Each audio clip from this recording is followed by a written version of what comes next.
Hello everybody, Namaste.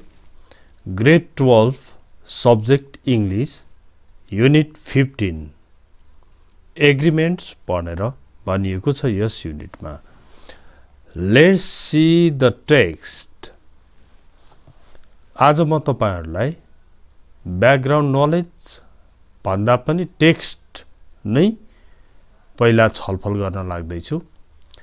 Miscellaneous agreements भनेको चाहिँ यो सब्जेक्ट वर्ब एग्रीमेन्ट्स पनि हो र अरु पनि मिसिएको हो.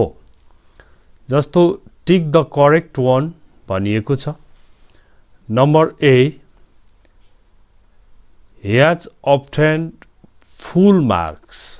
Okay, he has obtained full marks. Marks मा राइट लगाइएको छ.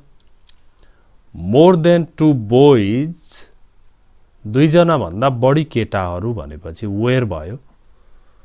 More than 2 boys were absent. Okay, one of the boy was not found there. Okay, यो was not मा होइन कि one of the boy मा राइट लगाएको हो. यो राइट boy मा लगाउनु पर्यो. यहाँ one भन्ने बित्तिकै boys हुँदैन, boy हुन्छ. One of the boy was not found there. Okay, यो was not देख्दा पनि सिंगुलर हुन्छ, यता one देख्दा पनि सिंगुलर हुन्छ. One of the boy was not found there. Okay, number D, his wonder knew no bounds. No bounds. Okay, no bound होइन, no bounds. S वाला right. I give you my words.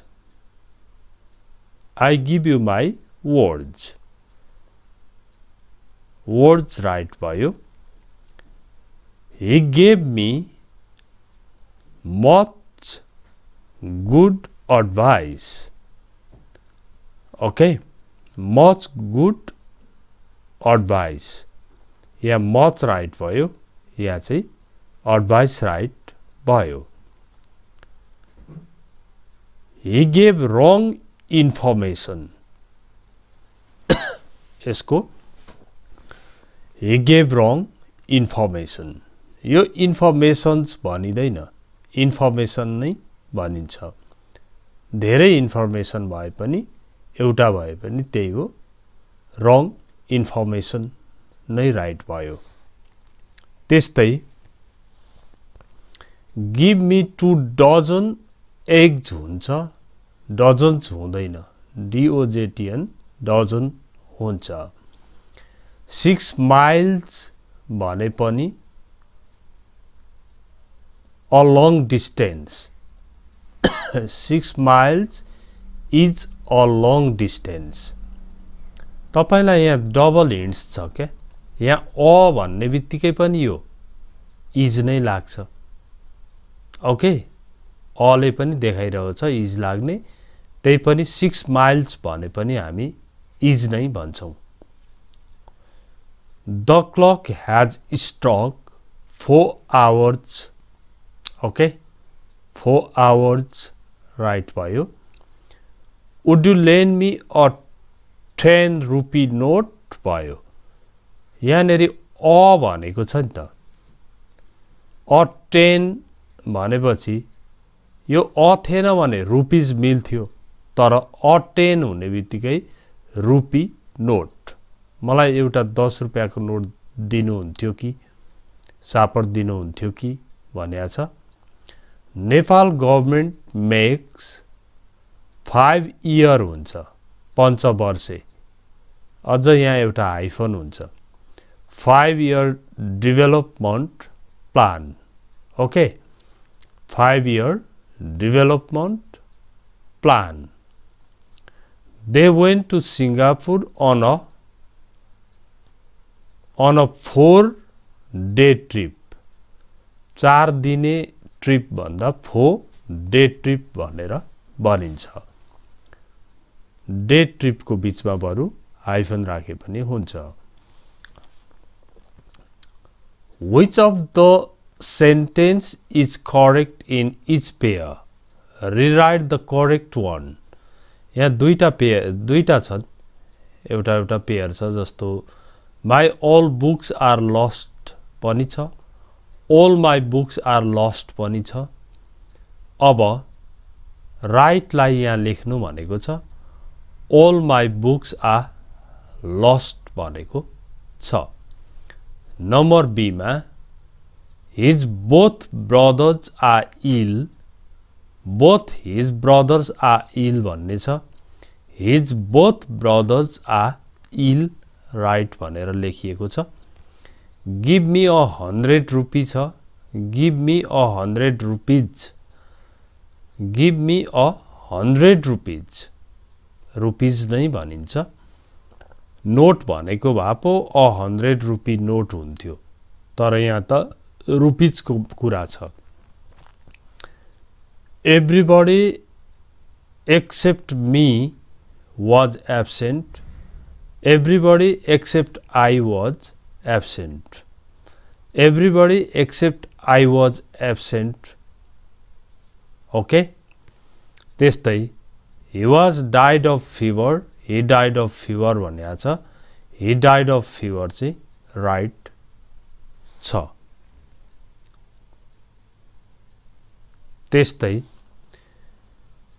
It is raining for a week छ It has been raining for a week छ एक हप्तादेखि पानी पर्दै आएको छ भन्न परिराखेको छ भन्नलाई चाहिँ यो प्रयोग हुन्छ त्यही पनि for since हरु पर्फेक्ट अथवा पर्फेक्ट कन्टिन्युअस का time adverbs हरु हुन्छन् It has been raining for a week right I have seen my friend long ago I saw my friend long ago छ अब I have seen my friend long ago धेरै अगाडिदेखि भेटेको छु भन्ने अर्थमा प्रयोग गरिन्छ यो अगो देख्दाखेरि सिम्पल पास्ट नै हुनुपर्ने तर यो मैले धेरै समयदेखि भेटेको छु चिनेको छु जानेको छु भनेको चाहिँ एउटा आफ्नो एक्सपीरियन्स पनि यस्तै गरी बताइन्छ I have plus B3 मा त्यस्तै साथीलाई पनि भेटेको छु चिनेको छु देखेको छु भनेर भन्छौं हामी My friend has gone out before I arrived छ यानेरी नै भिटु भइसकेपछि यता गइसकेको थियो भन्नलाई My friend had gone out before I arrived चाहिँ राइट छ My friend had gone out before I arrived म आइपुग्नु अगाडि साथी गइसकेको थियो भनेको छ अनि He said he has never seen him before He said he had never seen him before छ यो चाहिँ के हो त भन्दाखेरि अब यहाँ नै said आइसक्यो यता प्रेजेन्ट त तानिदैन त्यसो हुँदा He said he had never seen him before उसले भन्यो कि उसले उसलाई कहिले पनि पहिला देखेको थिएन रे भन्ने बनाएको हो He assured he will come छ assured भनेकै यहाँ भिटु छ त्यसो हुँदा would वाला नै राइट हुन्छ He assured me he would come यस्तो me हरहरु राखे पनि हुन्छ He assured he would come यही छँदैछ दिएको यही सार नै हो ओके यसरी यो राइट छ अब यो एकदमै छोटो lesson You are watching the best preparation तपाई the best preparation नाम गरेको अंग्रेजी भाषा सिक्ने च्यानल हेरिराख्नु भएको छ यो च्यानल सब्स्क्राइब गर्नु भएको छैन भने गर्नुहोस् लाइक कमेन्ट पनि गर्नुहोस् र धेरै भन्दा धेरै शेयर गर्दिनुहोस् र सुरुदेखि नै अंग्रेजी सिक्नु छ भने इंग्लिश लर्निङ होम ELH भन्ने नयाँ च्यानल छ त्यसमा सुरुबाट स्टेप बाई स्टेप अंग्रेजी सिकाइएको छ त्यो पनि हेर्न नभुल्नुहोला सब्स्क्राइब गर्नुहोला thank you for watching it see you next time bye bye